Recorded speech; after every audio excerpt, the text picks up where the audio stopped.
14페이지부터 법원에 대한 문제가 나오는데요.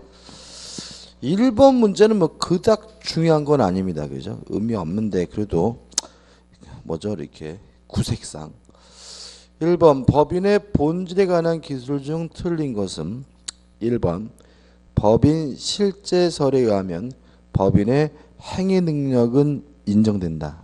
법인 실제니까 맞겠죠? 2번 법인 의제사례에 의하면 법인의 권리 능력이 인정되지 않는다. X입니다.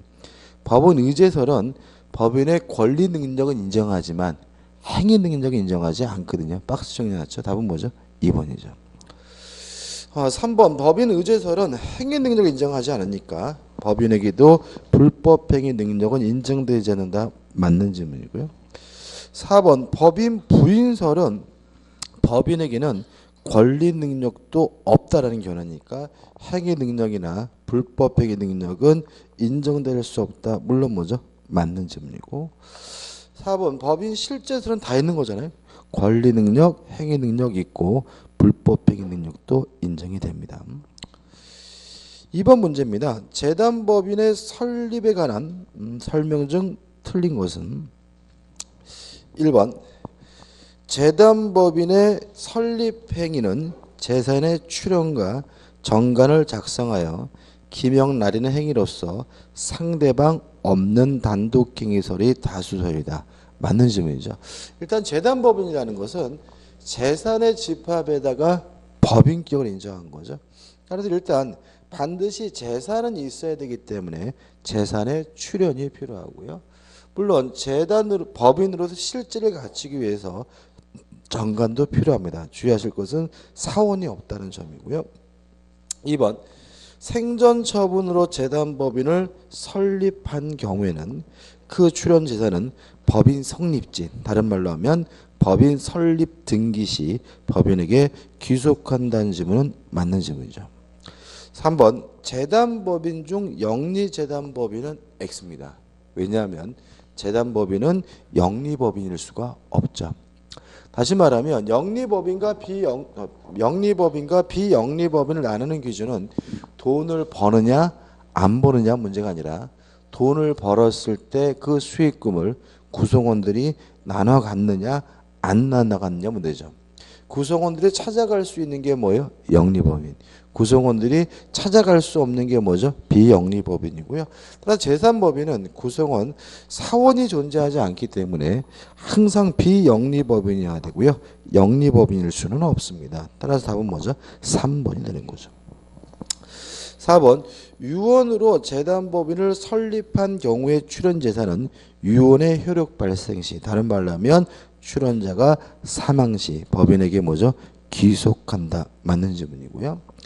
5번 유언으로 재단을 설립하는 게 유증하는 규정이 추정된다. 그러므로 법인은 유증에 있어서 권리 능력이 인정된다는 지문은 맞습니다. 여기서 우리 조심할 것은 뭐냐면 2번과 4번에서 우리가 알 수 있는 건 뭐냐면 재단법인은 부동산에 관한 이전 등기를 안 하더라도 뭘요? 소유권을 취득한다는 얘기거든요. 다시 말하면 2번 설립 등기하는 순간 그 부동산은 누구 거가 돼요? 재단법인 거. 4번 유언의 효력의 발생 시 출연자가 사망하는 순간 누구 거가 돼요? 재단법인 거. 따라서 재단법인은 등기 안 해도 일단 뭘 취득한다는 거죠? 소유권을 취득한다는 얘기죠. 이게 결국 뭐냐면 민법 48조거든요. 다만 주의하실 것은 우리 판례는 등기 없이 소유권을 취득하지만 이걸 가지고 제3자에게 대항하기 위해서는 그때는 뭐죠? 등기가 필요하다는 것까지 꼭 기억해 두셔야 됩니다. 따라서 재단법인은 일단 출연자와 재단법인 사이에는 등기 없이 소유권을 가져요. 제3자에 대해서는 뭐가요? 등기가 필요하니까 출연자뿐만 아니라 제3자에 대해서 완벽한 소유권을 가지려면 뭘 해야 되는 거죠? 등기를 해야 된다는 거 주의하시기 바랍니다. 답은 3번이죠. 3번 문제죠. 법인의 능력에 관한 설명 중 옳지 않은 것은 1번 우리 민법에는 법인의 행위 능력에 관한 직접 명시 규정은 없다. 맞거든요. 왜 그럴까요? 그러니까 우리가 법인에게는 제한 능력자 제도가 있을 수가 없죠. 그죠? 따라서 법인은 권리 능력이 있으면 그 범위 내에서 바로 뭐가 있는 거예요? 행위 능력이 있는 거니까 행위 능력을 따로 규정하고 있지는 않고요. 2번 법률 규정에 의한 법인의 권리 능력의 제한은 법인이 권리와 의무의 주체라고 할지라도 그 성질상 자연인과의 차이점으로 인한 제한이다. X입니다. 여기서 법률 규정에 의한 법인의 권리 능력 제한의 가장 대표적인 것은 뭐냐면 청산 중인 법인의 권리 능력 제한이거든요. 근데 이런 걸 두는 것은 결국은 자연인과의 차이 때문이 아니라 제3자를 보호하기 위한 거거든요.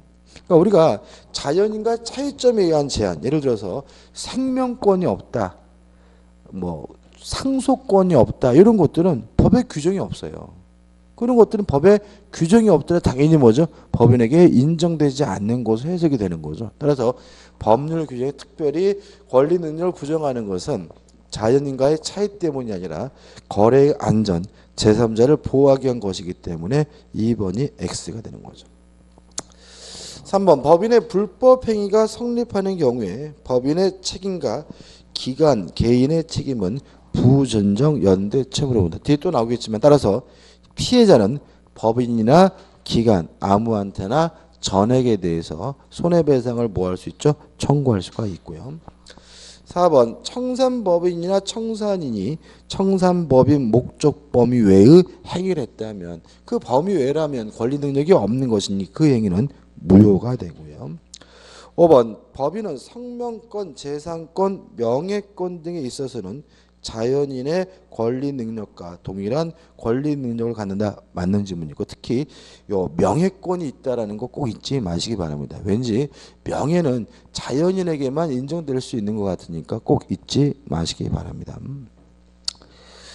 4번 법인의 불법 행위 능력에 관한 설명 중 옳지 않은 것은 1번 법인 실제설에 의하면 대표기관의 행위는 법인 자신의 행위므로 맞죠? 왜냐하면 법인 실제서는 법인 스스로가 행위를 할 수 있다라는 견해니까요. 대표기관이 행한 불법 행위도 법인의 불법 행위라고 한다. 맞습니다.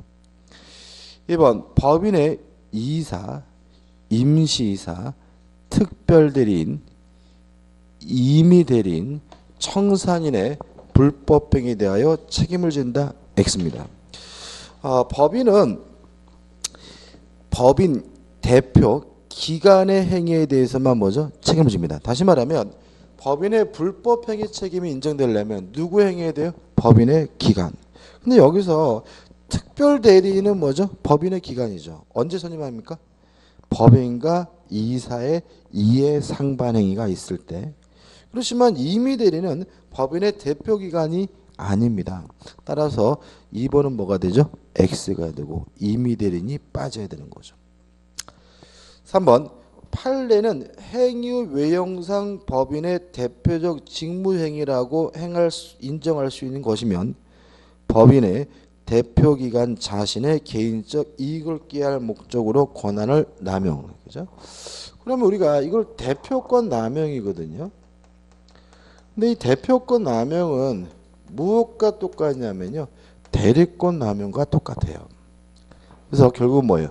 원칙적으로 유효하지만 진이 아닌 의사표시나 민법 규정을 유추 적용하기 때문에 원칙적으로 유효하지만 남용한다는 사실에 대해서 상대방이 알았거나 또는 알 수가 있었으면 이때는 뭐로 보죠? 무효로 보거든요. 그러면 결국 보시면 개인적 이익을 꾀할 목적 권한을 남용하여 부정한 대피 행위를 한 경우에도 직무에 관한 행위로 본다는 말은 원칙적으로 유효하다는 얘기니까 뭐죠? 맞는 지문입니다. 그죠? 다시 말씀드리면 대리권 남용이든 대표권 남용이든 원칙적으로 어떻게 해요? 유효하되 상대방이 알았거나 알 수 있어야 비로소 무효가 됩니다. 4번 법인의 불법 행위가 성립하는 경우에 기관 개인도 법인과 경합회의 피해자에게 손해배상 책임을 지며 그 채무의 성질은 부진정 연대채무이다. 맞는 지문이고요.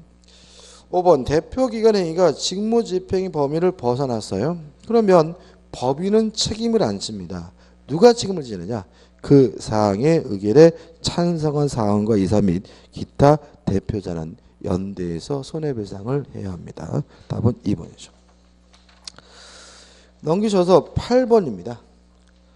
법인의 기간에 관한 설명 중 틀린 것은 1번 비영리 사단법인의 사원총회는 정관의 규정에 의하더라도 이를 두지 않거나 폐지할 수 없다. 5. 사단법인은 반드시 사원이 있고요. 반드시 사원총회가 존재해야 되므로 1번은 맞는 질문이죠. 2번 주식회사의 이사회는 상설의 필요기관이나 민법상 법인의 이사회는 그렇지 않다. 5. 민법상 법인은 이사만 있으면 됩니다. 이사회는 필수기관이 아니고요. 3번 직무대항자는 이사 선임행위가 흠이 있는 것이어서 이해관계인의 신청 후 법원이 가청을 신청하는 임시적 기관이다. 맞는 질문이고요. 4번 임시이사는 법인과 이사 이익이 상반되는 사항 X입니다. 이익이 상반되는 경우에는 뭘 선임하죠? 특별대리인. 임시이사는 언제 선임합니까? 이사의 결혼이 있거나 또는 이사가 없을 때 선임하는 거죠. 따라 답은 뭐죠? 4번이고 요 임시이사와 특별대리인의 개념은 아주 잘 내요. 잘 내니까 잊지 마시기 바라고. 5번 민법상 법인의 감사는 임의기관이다. 5 맞죠. 이사는 필수기관 반드시 있어야 되지만 감사는 있을 수도 있고 어떻게요? 없을 수도 있습니다. 6번 법인의 대표기관인 것은 5번이죠. 이사의 직무대행자. 나머지 것들은 뭐가 아닙니까? 대표기관이 아닙니다. 7번 민법상 법인의 이사에 관한 설명 중 틀린 것은 1번은 뭐죠? 개념이고 2번 이사의 임명 방법. 어떻게 임명하고 면직할지는 정관에 기재해야 되고요. 이사의 성명과 주소는 뭐죠? 등기사항이다. 정확히 맞고 꼭 기억해 두셔야 되겠죠.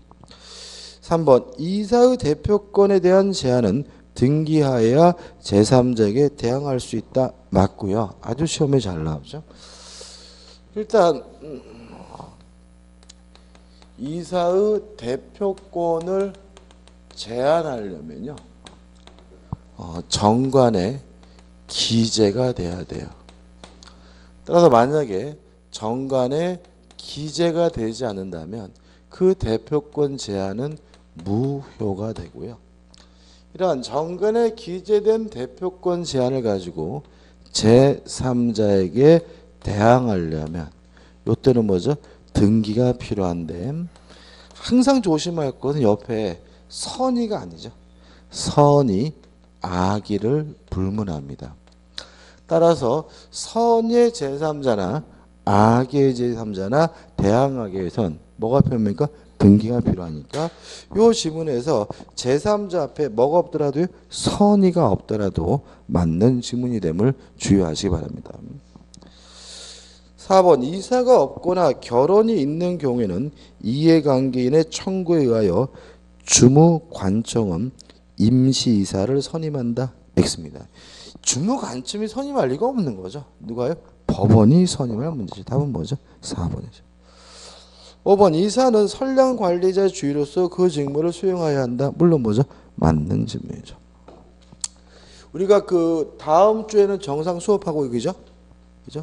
5월 3일 날 다다음 주가 석가탄신일이죠. 그죠? 그날은 수업 없습니다. 5월 3일 날은 하루 쉬시면 되고 왜냐하면 그 좀 오전에 해볼까 했는데 아까도 생각해 봤는데 5월 달이 강의 수가 5주가 나오더라고요. 5주가 나오는데 굳이 공휴일까지 그죠? 안 하는 게 나을 것 같아서 5월 3일 날은 강의를 안 하니까 사고 없으시기 바라고 꼭 강의 없는 날 그죠? 없는 날 오셔가지고 왜 강의 안 하냐고, 그죠? 제가 인터넷 듣는 분한테도 말씀드립니다, 그죠? 5월 3일 날 강의가 없습니다, 그죠? 다음 주에도 제가 또 말씀드릴게요, 그죠? 그죠? 괜히 강의 없는 날 와가지고 왜 강의 안 하냐고. 그런 분들이 꼭 계세요. 그 8번입니다. 법인의 그러니까 이게 보면 일이 꼬이려면 그 글도 일찍 뭐 배우신 거죠? 뭐 배우신 거죠? 8번 법인의 정관병에 관한 설명으로 옳은 것은 1번 재단법인의 기본재산을 처분하려면 이렇게 나와 있는데, 일단 정관의 기재사항에 자산에 관한 사항 이렇게 있어요. 다시 말하면 자산에 관한 사항은 정관에 뭘 해야 돼요? 기재를 해야 되는 거죠. 그럼 결국 생각해 보자고요. 기본 재산을 처분을 하든 또는 취득을 하든 결국 자산에 대한 뭘 초래하게죠? 변경을 초래하게 되거든요. 그래서 결과적으로 정관을 변경해야 되기 때문에 정관 변경은 주무관청에 뭐가 필요하죠? 허가가 필요하니까 주무관청에 허가가 필요한 거죠. 다시 말하면 처분할 때도 허가, 취득할 때도 뭐예요? 허가가 필요하기 때문에 처분하려면 주무관청의 허가가 필요하나 새로의 기본재산으로 편입하는 경우에는 주무관청의 허가를 요하지 않는다. X가 되는 거죠.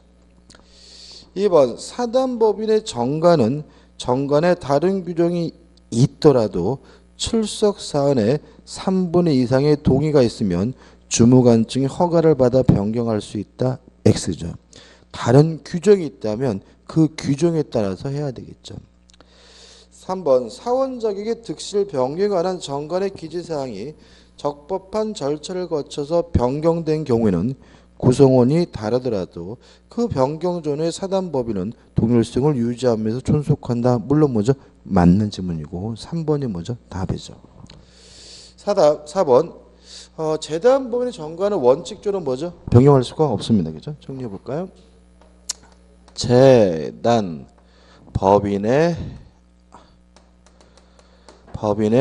정관은 원칙적으로 변경할 수가 없습니다.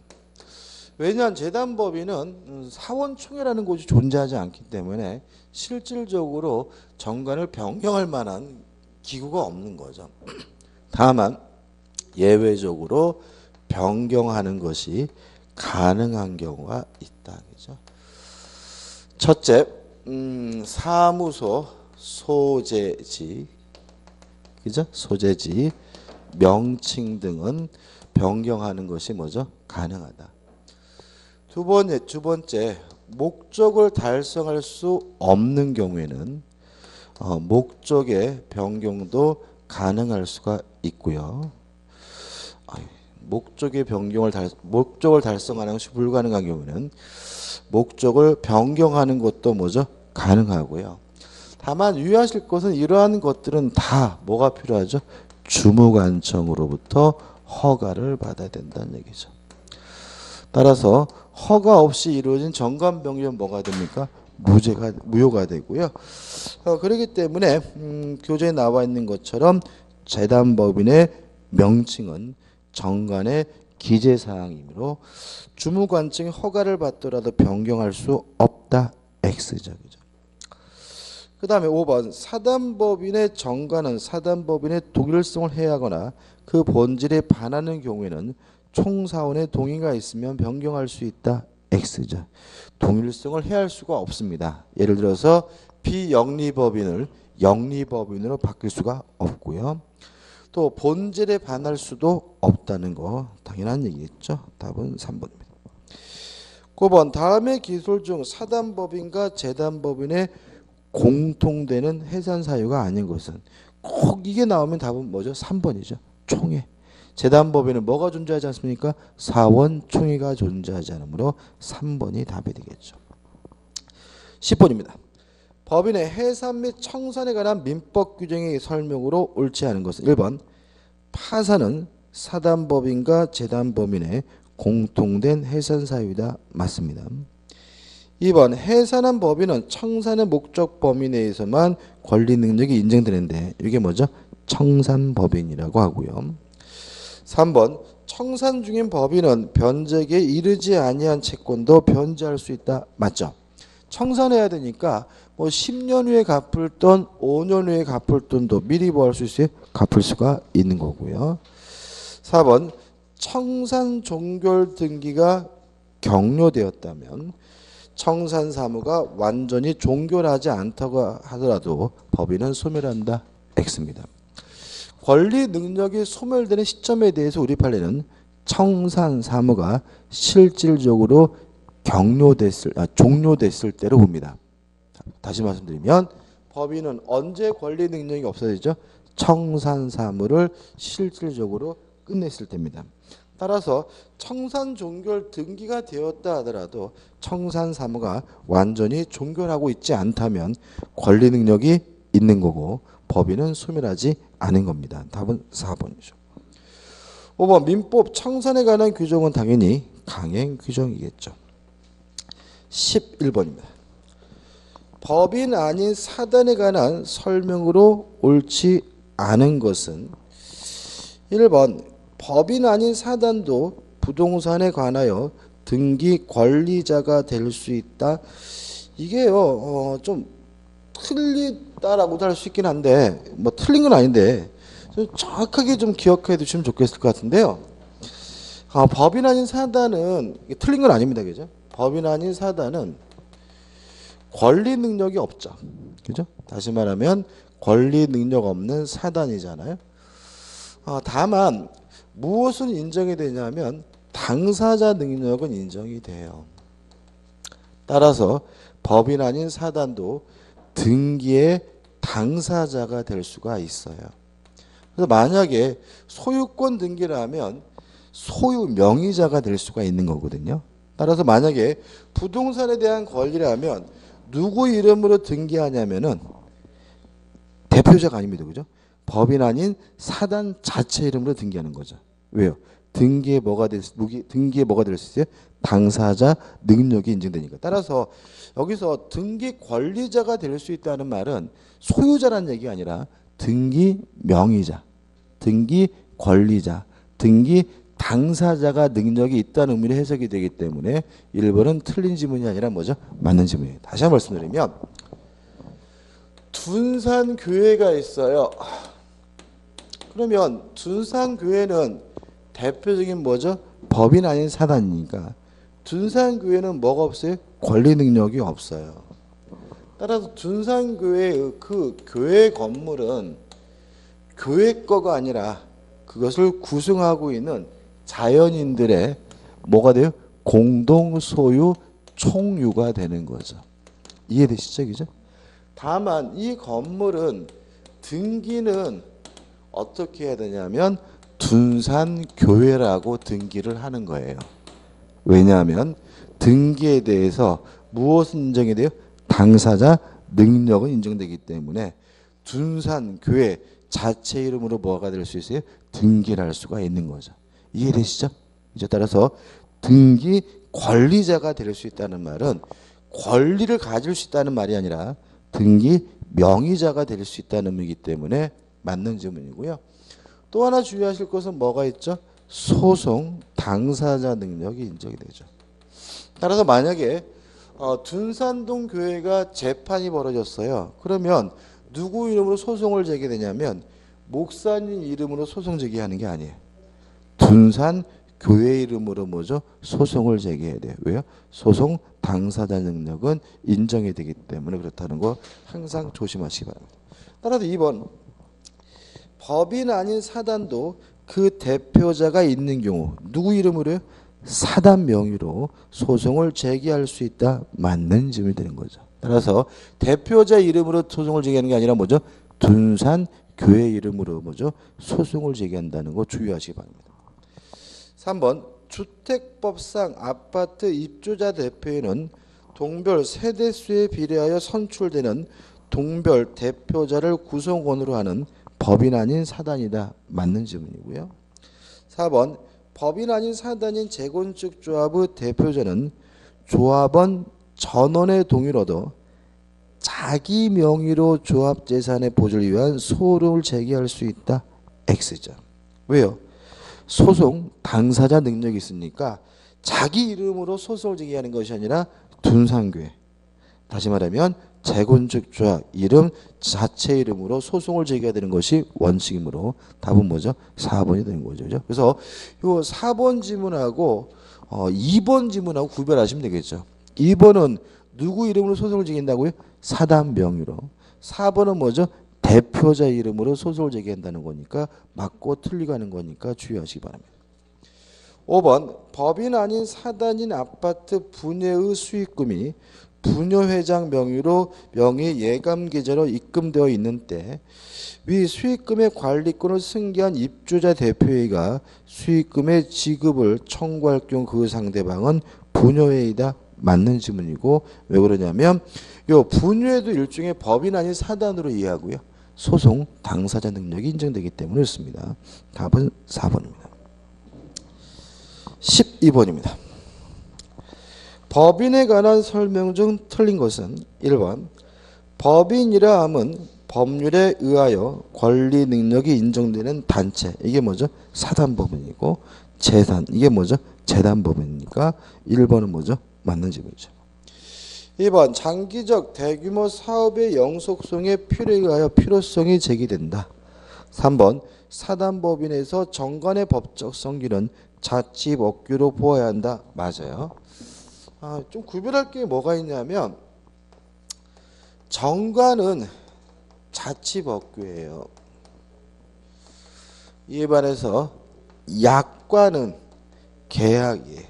계약의 내용이에요. 그래서 가끔 정관을 계약의 내용 그럼 뭐예요? X. 약관을 자치법규 그럼 뭐예요? X고요. 차이점 뭐냐면 정관은 자치법규이기 때문에 구성원으로부터 승낙 동의를 받을 필요가 없고요. 약관은 계약의 내용이기 때문에 뭘 받아야 돼요? 승낙 동의를 얻어야 구속력이 생긴다는 점에서 차이점이 있는 거죠. 그래서 우리가 보통 인터넷 같은 거 가입할 때 보면은 약관이라는 게 뜨고 반드시 뭐가 나와요? 동의함, 동의 안 함 이렇게 나오잖아요. 왜냐 약관은 자치법규가 아니기 때문에 계약의 내용이기 때문에 뭐가 있어야지만요? 승낙, 동의가 있어야 구속력이 발생한다는 점에 차이점이 있으니까 주의하시기 바랍니다. 4번 우리 민법은 법인의 대표기관에 대하여 대리에 관한 규정을 준용할 수는 없다. X죠. 대리에 관한 민법 규정 준용하고 있고 답은 뭐죠? 4번이죠. 5번 법인의 형해화 이론에 의하면 형해화라는 말이 뭐냐면 뼈만 남긴다 이런 뜻이죠. 우리가 흔히 언론에서 보는 거는 뭐죠? 페이퍼 컴퍼니 이런 거죠. 그죠? 페이퍼 채도실 그죠? 다시 말하면 법인 제도를 악용해 가지고 재산을 숨기거나 그런 경우에는 법인에게만 책임을 묻는 것이 아니라 뒤에 숨어 있는 최순실한테도 책임을 물을 수 있겠죠. 그죠? 따라서 법인의 배후자 개인, 배후자가 배우자가 아닙니다. 그죠? 배후자예요. 뒤에 숨어 있는 사람이죠. 배우자 개인은 법적 책임을 모면할 수 없다. 맞는 질문이죠. 그죠? 13번입니다. 다음 중 사단법인의 정관의 필요적 기재사항이 아닌 것은 1번 자산에 관한 규정 반드시 규정해야 되고요. 2번 사원의 자격, 자사원적의 취득 상실에 관한 규정, 그 다음에 3번 존립 시기와 해산설 정한 그 시기와 사유, 5번 이사의 임명 방법은 반드시 필수적 기재사항입니다. 사원 중에는 필요적 기재사항은 아니에요. 왜 그렇죠? 당연히 있는 거니까. 그죠? 당연히 있는 거. 답은 뭐죠? 4번이죠. 14번 다음 중 재단법인에 설립하기 위한 정관의 필요적 기재사항이 아닌 것은 4번이 답이겠죠? 왜요? 재단법인에는 뭐가 존재할 수 없어요? 사원이 존재할 수 없으므로 사원의 취득 및 상실 사유는 재단법인 정관의 필요적 기재사항이 아닙니다. 15번 민법상 재단법인에 관한 설명으로 옳지 않은 것은 1번 재단법인은 영리법인이 아니다. 비영리법인이다. 맞네요. 2번 재단법인의 설립이란 수령제 재산 출행위는 상대방 없는 단독행위다. 맞는 질문이고요. 3번 재단법인의 설립자가 재단법인의 목적을 정하지 아니하고 사망한 경우 이에 관계인 또는 검사의 청구에 의하여 법원이 이를 정한다. 자, 우리 조심할 것은 뭐냐면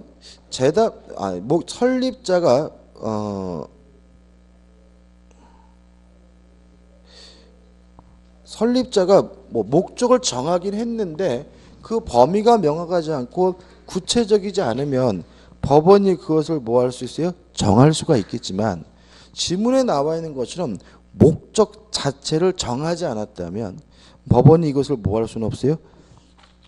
잠깐만요. 정할 수는 없는 거기 때문에 3번이 뭐가 돼요?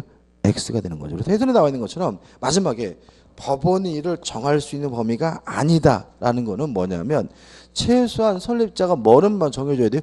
목적은 정해줘야 돼요. 그죠? 뭐 예를 들어 가지고 뭐 없는 아이들의 장학금을 뭐 줬으면 좋겠다. 뭐 이런 식으로 추상적이라도 목적은 있어야 되기 때문에 3번이 X죠. 4번 유언으로 특정 부동산을 출연하여 재단법인을 설립하는 경우에 제3자에 대한 관계에서 요거죠. 등기 없이 소유권을 갖지만 제3자에게 대항하려면 뭐가 필요해요? 등기가 필요하니까 제3자에 대한 관계에서 그 부동산이 재단법인에 기속되기 위해서는 소유권 이전 등기가 필요하다. 맞는 질문이고요. 5번 비영리 재단법인의 그 목적을 달성하기 위해 본질에 반하지 않는 정도의 영리 활동을 할 수 있다. 맞겠죠? 우리가 보통 병원들은 다 비영리 법인이지만 맨날 뭐죠? 병원비는 받죠. 그죠? 16번입니다. 법인의 불법행위 능력에 관한 기술로서 옳은 것은 뭐 이것도 간단히 좀 정리해 볼까요? 법인의 불법행위가 성립되려면 요건이죠. 첫째, 대표 기관의 행위일 것. 그래서 이사, 임시이사, 특별대리인, 청산인 이런 대표 기관의 행위해야 되고요. 그 다음에 두 번째, 직무와 관련된 행위여야 되겠죠. 따라서 대표 기관의 행위도 아니고 직무도 관련되어 있지 않다면 법인이 책임지지 않습니다. 이러한 요건을 갖추면 법인이 책임을 부담하게 되는데 주의하실 것은 법인 혼자만 책임지는 것이 아니라 대표자 개인도 책임을 부담하기 때문에 두 존재 책임은 뭐로 보죠? 부진정 연대 채무로 보게 되고요. 그다음 만약에 법인이 이런 대표 기관의 행위로 해서 책임을 졌다면 대표자 개인에게 뭐 할 수 있죠? 구상하는 것이 가능하다. 뭐 이 정도가 전부고요. 의외로 시험 문제 잘 나오니까 꼭 맞춰줘야 되겠죠. 1번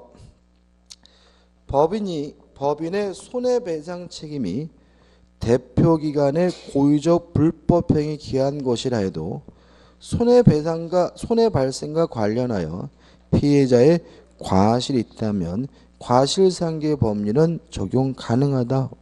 그죠? 예를 들어 가지고 운전하다가 고의로 가로수를 들이받았어요. 그런데 동승한 사람이 안전벨트를 안 매가지고 피해가 확대됐다면 그 범위에서 과실을 깎을 수가 있는 거기 때문에 요 1번이 맞는 지문인 거죠. 2번 실제로는 직무와 관련이 없는 대표기관의 행위가 외형상 직무에 관한 것이라고 보인다면 피해자가 이에 관해 선의인한 그 선의의 중과실이 있더라도 법인의 불법행위 책임은 성립한다. X입니다. 만약에 알았거나 중대한 과실이 있다면 법인에게 책임이 발생하지 않는다는 것이 판례 입장이고요. 밑에 해석 나온 거 좀 기억해 두시고 3번 대표기관이 직무와 관련하여 불법행위를 한 피해자는 민법 제35조 법인의 불법행위 능력에 따른 손해배상과 민법 제756조 사용자 배상 책임에 따른 손해배상을 선택적으로 청구할 수 있다. X입니다. 이것도 아주 잘 나오는데 사용자 배상 책임은 뭐예요? 직원이 잘못했으면 사장이 책임진다는 얘기죠. 이거하고는 성질이 전혀 다른 거죠. 그러니까 법인의 대표기관의 행위에 대해서 법인이 책임을 지는 이유는 대표기관 행위가 이코르 법인 자신의 행위이기 때문에 책임지는 거지, 법인의 직원이 행위를 했기 때문에 책임지는 것과는 전혀 상관이 없는 거죠. 그럼 이렇게 되는 거죠. 만약에 법인의 대표기관이 행위를 했어요. 그러면 뭐예요? 법인의 불법 회계 책임이고, 법인의 직원이 잘못했어요. 그럼 뭐가 돼요? 사용자 책임으로 되는 거죠. 그죠? 대표기관과 직원, 사용자 책임은 전혀 다른 거니까 항상 조심하셔야 되고요. 4번 법인의 불법행위 책임이 성립하면 대표기관은 손해배상 책임을 면한다. X죠.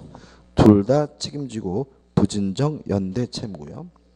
5번 법인의 불법행위 능력에 관한 규정은 권리 능력 없는 사단에 유추 적용되지 않는다. X입니다.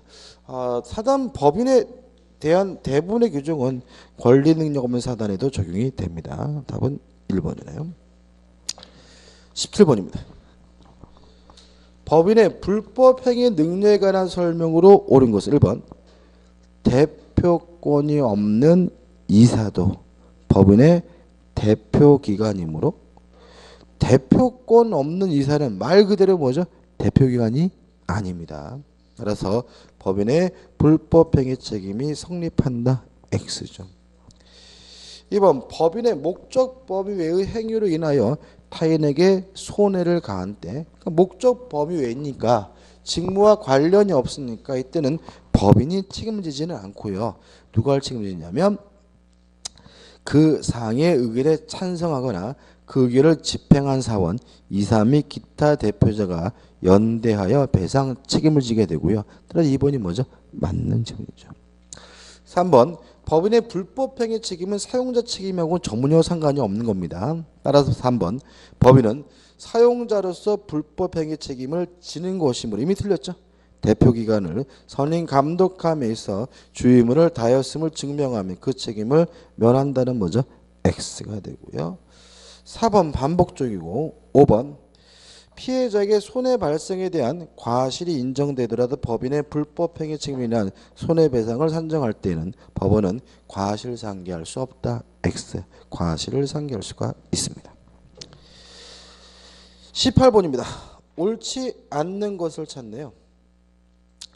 1번 법인의 불법행위 책임이 성립하여 법인이 피해자에게 손해를 배상한 경우 법인은 불법행위란 대표적인 개인에게 구상권을 행사할 수 있다. O. 맞는 질문이고.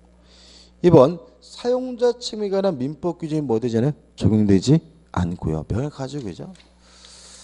4번 볼게요. 4번 법인의 불법행위 책임과 대표기나 개인의 책임은 과실상계에 관련하여 그 범위가 달라질 수 있다. 이것도 어떻게요? 맞는 질문이겠죠. 그죠? 왜냐하면 책임지는 사람이 다르니까요.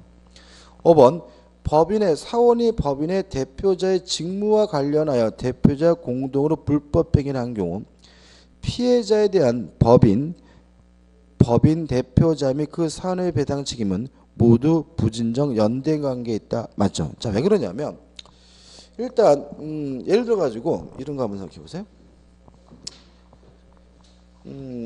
갑이라는 사람이 운전을 했고요. 을이라는 사람이 운전해서 교차로에서 부딪혔어요. 근데 공교롭게도 갑의 차에 타고 있던 병이라는 사람이 다쳤거든요. 그러면 요 갑과 을의 과실로 병이 다친 거죠. 따라서 병은 갑이나 을에게 불법행위를 원인으로 손해배상을 청구할 수 있습니다. 과실 비율을 따져봤더니 갑의 60%고 을이 뭐죠? 40%예요. 그러면 이때 병은 얘한테 60%, 을한테 40% 이렇게 청구하는 것이 아니라 아무한테나 전액에 대해서 청구하면 돼요. 다시 말하면 공동으로 불법행위를 한 경우에 그 불법행위자는 뭐가 되는 거죠? 부진정 연대 채무이기 때문에 아무한테나 뭘요? 전액을 청구할 수가 있는 거거든요. 그럼 다시 한번 볼까요? 5번. 법인의 사원이 법인 대표자의 직무집행과 관련해 대표자와 공동으로 불법행위를. 그러면 상대방은 사원에게도 대표자에게도 전액을 청구할 수 있죠. 그죠? 왜냐하면 둘 간의 관계는 뭐죠? 부진정 연대 채무니까. 그 다음에 또 대표자의 행위에 대해서 누구도 책임을 져요? 법인도 책임을 지죠. 대표자와 법인은 뭐예요? 부진정 연대 채무죠. 그럼 합쳐보면 법인 대표자 및 그 사원의 소득배상 책임은 모두 부진정 연대 관계에 있다는 지문은 뭐죠? 맞는 지문이 되겠죠. 이해되시죠? 그죠?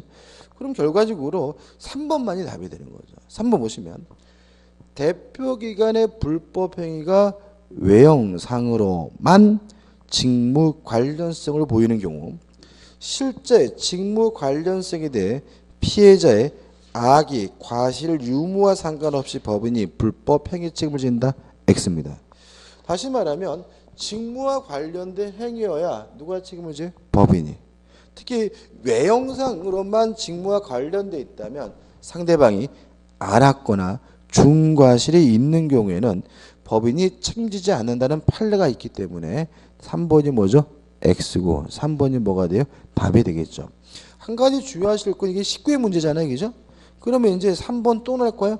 이 3번은 판례기 또 안 나와요. 그러니까 3번이 중요한 게 아니라 나머지 문들을 확실하게 뭐죠? 내 거로 만드시기 바랍니다. 19번입니다. 민법상 법인의 대표기관에 관한 설명으로 옳지 않은 것은 1번 법인은 대표기관으로 이사를 두어야 하며 맞습니다. 반드시 둬야 하고요. 이사가 수요인이면 특별한 사정이 없는 한 법인의 사무에 관하여 각자 법인을 대표한다. 맞습니다.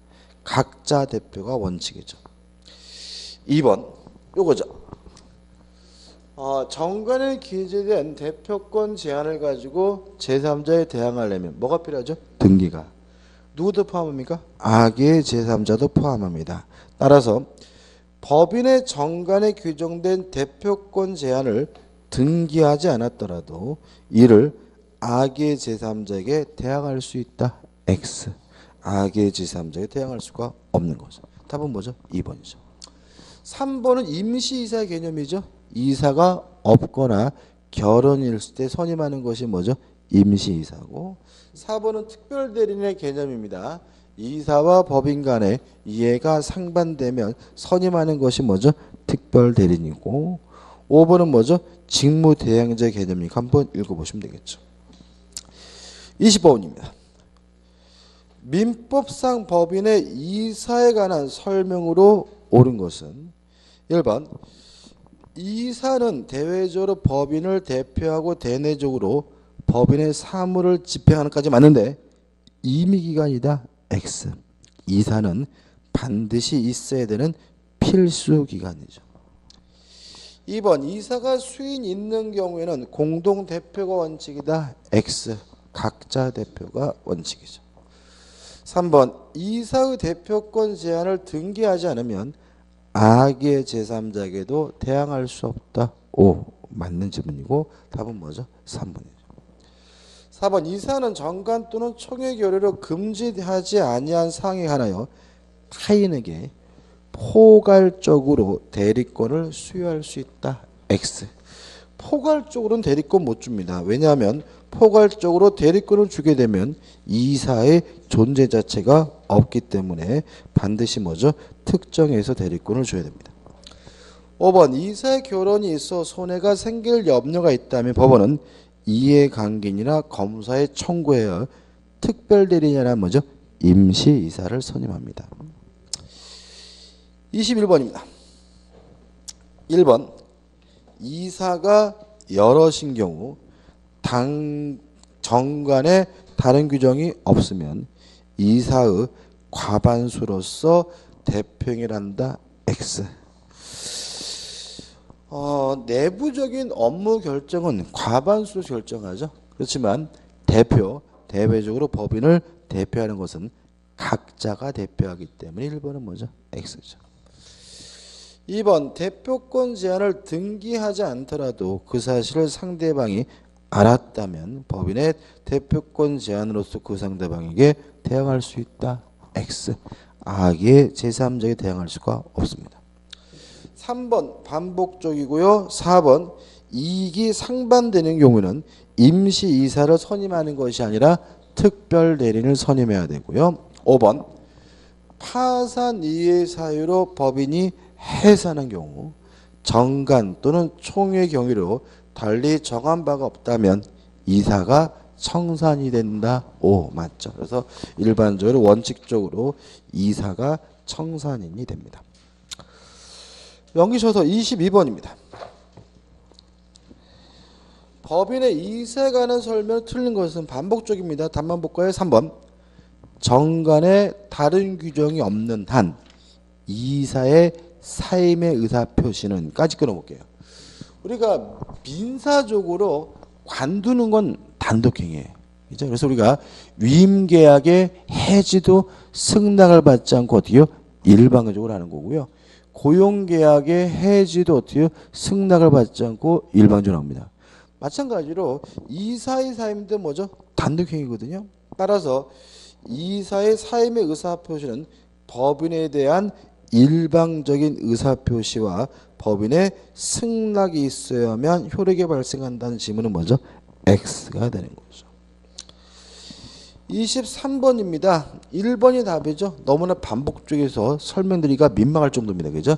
대표권 제한은 등기하지 않으면 악의 제3자에 대항할 수가 없고요. 추가된 것은 4번 감사는 뭐하는 사람이냐? 법인의 재산사항에 관하여 부정이 있음을 발견할 때 이를 총회 또는 주무관청에 보고하고요.